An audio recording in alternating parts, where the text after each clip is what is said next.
Oh, well, yeah, very well. And as Martin explained, my father was the 14th victim of Dennis Nilsson.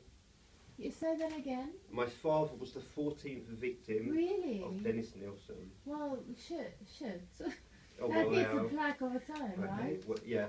Really? And neither my father nor Nilsson can be here tonight for different reasons. I know, of course. Okay. Wow. Martin Bladh. I first came across Martin Bladh's work in the summer of 2008 after finding a series of photos of him online taking up the positions of my father's corpse after he had been strangled to death by Nilsson. I just got out of a 9-year-long addiction to heroin and crack cocaine. You did? You? I got out of it and then back into it. Wow. Sorry, I'm very nosy. So, well, hold on. Was this, did you already know about it? Of course you already knew about your dad. Of course, this was news to you. Was this after? Oh my God. We can have the questions for later.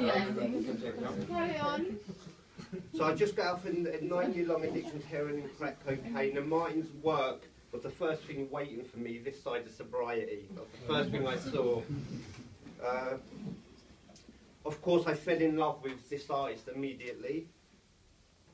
And as I scrolled through Martin's work, it was blatantly clear that we not only shared the Nilsson connection, but there was also a whole host of common influences we shared, ranging from Francis Bacon to Peter Sotos. Oh, I love Francis Bacon. Will you be quiet?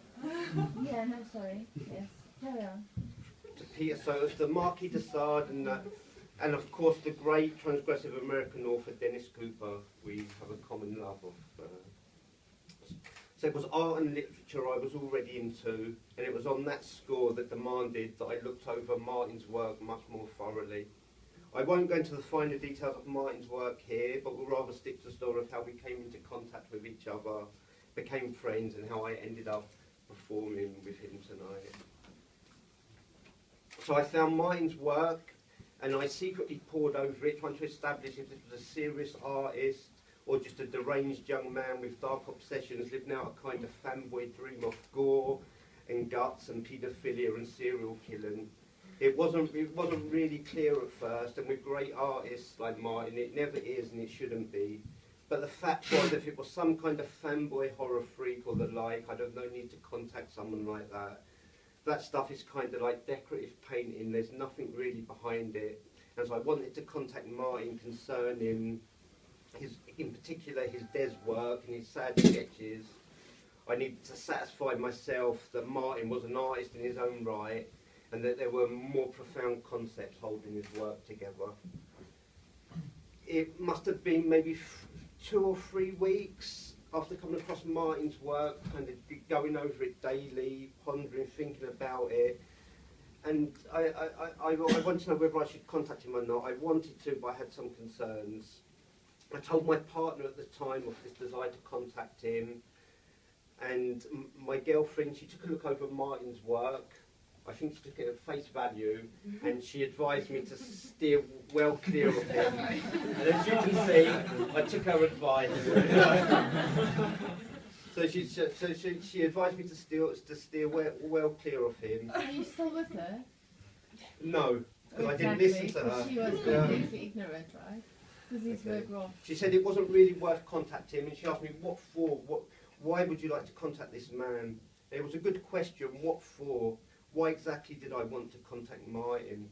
My only real motive was because I thought that we could maybe have an interesting relationship, that with his very real work, Des, and with my rather bizarre connection to Nilsson, that I may be of some interest to him as a person, a kind of physical, breathing part of his art that would also serve as a real physical, historical connection to the crimes of Dennis Nilsson. By knowing me, maybe doing something together, this part of Martin's work would then have a direct link back to the crime. It would, in a way, then be part of the continued history of Nilsson's crime art. Still, for all of that, I didn't contact Martin at that point. Rather, I took the advice of my girlfriend and dropped his name from conversation for a little. You should have dumped the bitch, man. she dumped me.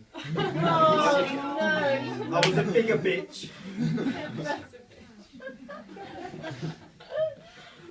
Okay, in fact, the real truth that I didn't contact Martin at that stage was that I had some strange reservations of my own in contacting him, especially at that point where his art and being were still relatively unknown to me. And my fear was, and it sounds kind of silly in retrospect, but it was a real concern at the time, that aside from possibly being someone interesting to Martin, I could also serve as a vessel that could give this narcissistic artist the greatest narcissism infamy. My fear was that Martin may want to befriend me just to harm me, set in work a bizarre repetition of history whereby deranged Nielsen art fanatic then murders one of the victim's sons in an exact or near replica of the original crime. Years later, I confessed these fears I had to Martin. The confession may even make up a part of the interview that's in the book. It's in the book. It was a part of the email. It's a part of the book, yes. So I harboured such fears, was still unsure of exactly who Martin was, and it was over the next 2 years following his work online and speaking about him and his work on various internet sites, and I wrote a couple of pieces for some art zines about Martin, that I finally decided I would contact him. My first mail was in the summer of 2010, and in part it read, "Hiya Martin, I was just reading over your blog and thought it would be interesting to contact you. My name is Shane Levene. I'm the son of Dennis Nilsen's 14th victim, Graham Allen. I'm not against Nilsen, and I'm for his release and for the publication of his work." You were not against him? No.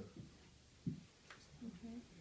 Martin sent a kind, although kind of guarded reply to that mail, probably thinking somewhere that regardless of how liberal I claimed I was, that I'd surely end up with me lambasting his work and asking him to justify it to a victim, just what worth any of his dead work had. Of course, over time he would learn that I was a real direct link back to the crimes of Nilsen, and regardless of my emotional involvement in the case, I neither expected nor pressed or wanted Martin to make any concessions in his art, nor give any sympathy or justification or any crap like that for his work. Okay. Sorry. Were you close to your dad, can I just ask? Not when he was murdered, no. No. Okay. Oh, okay. I was 7 when he was murdered. Really? Yeah. Oh, okay. So you Just didn't a really little know boy. him very well. Okay. And now I've lost what I was. Okay, so I didn't expect Martin to even make any concessions to his work or justify it in any way. I was also independent of my entwined history with the crimes of Nilsen. Another artist, Martin was another artist who felt a killer. Oh, I've lost track of that now. It's fine. I just find. Okay, I was also independent of